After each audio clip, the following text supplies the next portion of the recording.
The Tao of Self-Confidence, episode 739. Welcome to the Tao of Self-Confidence, where I share stories of amazing women who have discovered their inner journey to self-confidence. Visit our website at thetaoofselfconfidence.com. Your inner journey to self-confidence awaits.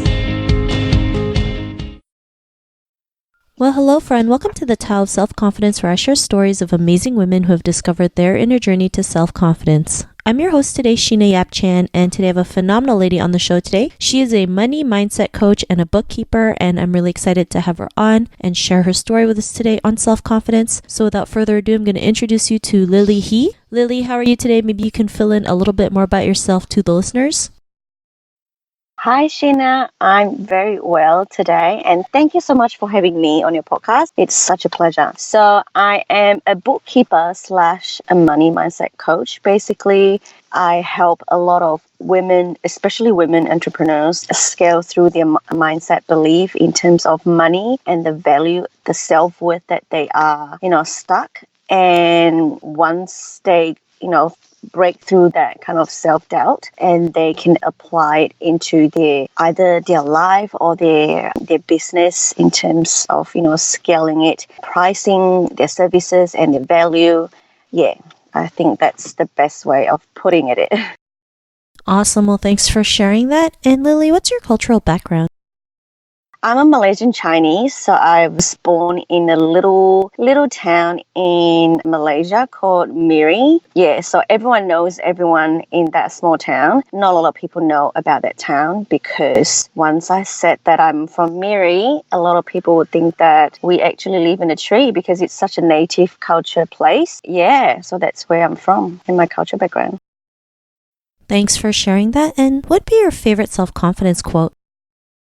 I would say my favorite quote is anything is possible, and I really live in that quote since I was little. Like, I'm a middle child, and I'm always that kind of person that would think nothing can really bother me and everything has a solution. And I think probably about a few weeks ago, I actually inked that quote on my body. So I really live in that quote in saying, and I preach it to all my clients and my kids, my family, anything is possible if you believe it in yourself and that you can do anything that you want to achieve.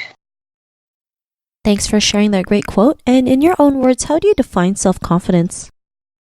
In my own words, I think self-confidence comes within yourself as long as you really trust that you can do something and you are committed to it. And when you have clarity of your vision, right? When you have a clarity of your vision of what you want to achieve in terms of your life and your business, and then you kind of like working backwards into how you can really achieve that. And self-confidence can mean so many things, but it's actually knowing yourself. I think that's the very core thing. Knowing yourself, believing yourself, and trusting that you can make a huge impact through the things that you do and through your life experience.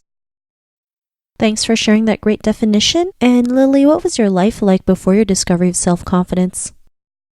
Oh, wow. It's a long journey. Like, I remember when I was young, I'm always that kind of girl that hide behind my mom's back. Wouldn't even talk to anyone. And if I have a chance to talk to someone, I couldn't even say anything out. I put a word out from my mouth. And really, my whole face would show it. Like, it will go as red as apple.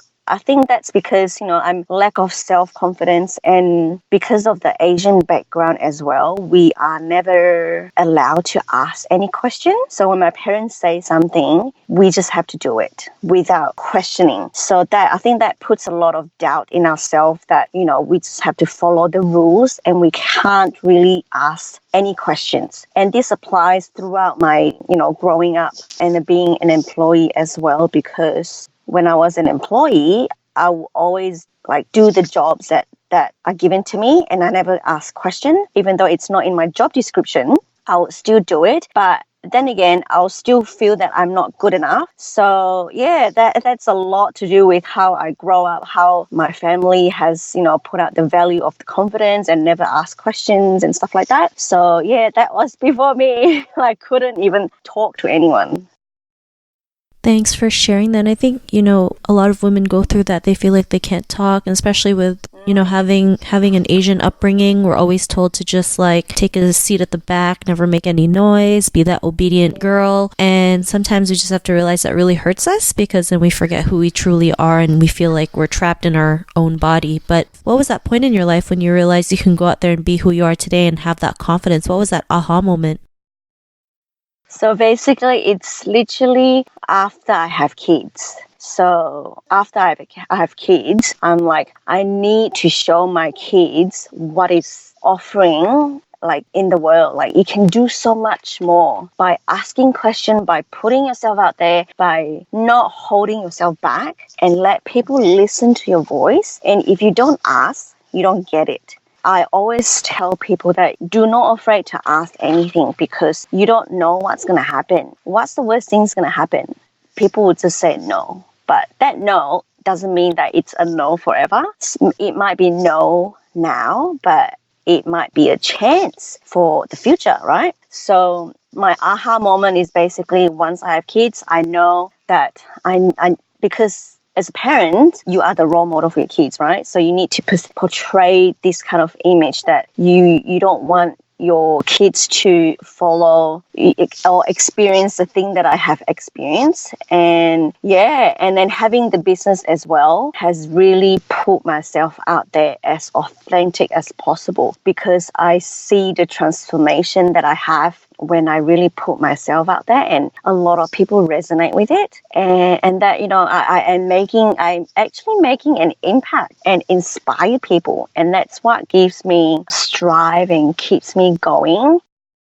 Thanks for sharing that. And, I love how you mentioned about telling your kids don't be afraid to ask questions, because it's true, right? I mean, we're all afraid to ask questions. Well, I like to ask questions all the time, whether it's getting directions while I'm traveling or asking for a discount. Like you said, right? The worst they can say is no, right? But what if that no was a yes? And, then you could have gotten a discount, right? Or you could, then you don't get lost in a foreign country. But, like just practicing to ask questions can really help you have that confidence, because it really builds it up. And I think it's a great lesson to share with everyone. And because of your realizations, what's your life been like now?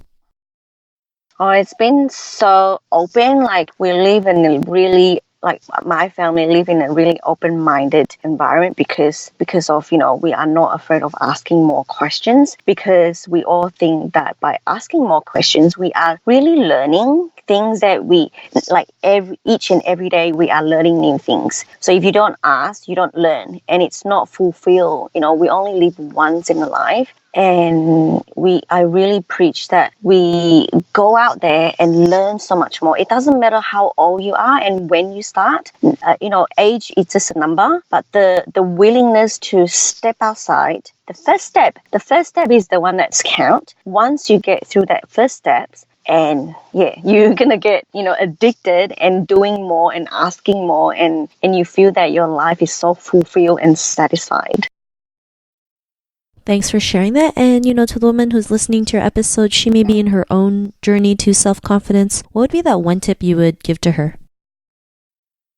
I would just say anything is possible, and do not even compare yourself to everyone else, because you really do not know what other people has gone through. You do you, and every one of us are very unique in itself, right? In ourselves. So if you have a business, and stuff like that, you have your own uniqueness that will attract people that are aligned to you. So just go out there, be as authentic as possible, because anything can happen, anything is possible. Just embrace the process of building your empire or building your family or building whatever that you are building. Just enjoy the process as a learning thing that, I'm sure, I can 100% sure that you will strive if you really embrace the process and not just thinking about, how much money you're going to get, how much sales you're going to get, for example. Yeah, I think that's the best advice that I can give people. Just enjoy the moment that you have now.